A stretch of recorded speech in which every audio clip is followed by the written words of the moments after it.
आज रंगपंचमी म्हणजेच सोहळा आनंदाचा, भक्तीचा आणि भाविक भक्तांच्या आनंदाचा। म्हणजेच आज आहे कानिफनाथ महाराजांचा यात्रेचा दिवस।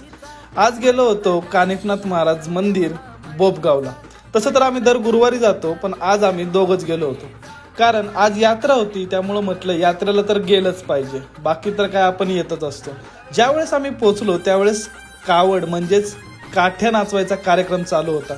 काट्या नाचून झाल्या, म्हणजे पालख्या येत होत्या, पालख्या सुद्धा नाचून झाल्या। त्यानंतर म्हटलं चला दर्शन घेऊया।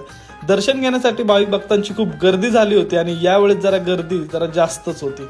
त्यानंतर मित्रांनो खूप सुंदर अशी डेकोरेशन केलं होतं।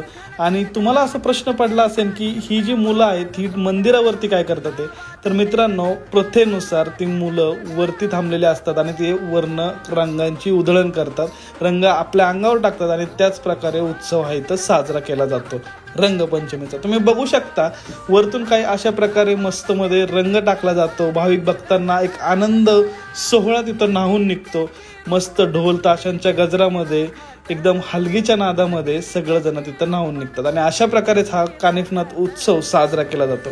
भोजनाची सुद्धा मस्त अशी व्यवस्था केली होती आणि यावेळेस आता मंदिर खूप अजून एक्सपांड होतंय, ही सुद्धा भाविक भक्तांसाठी खूप आनंदाची गोष्ट आहे। लांबून लांबून लोक तिथं येतात। तुम्ही आला होता का नाही नक्की सांगा। बाकी भेटूया पुढच्या व्लॉगमध्ये, तोपर्यंत जय महाराष्ट्र।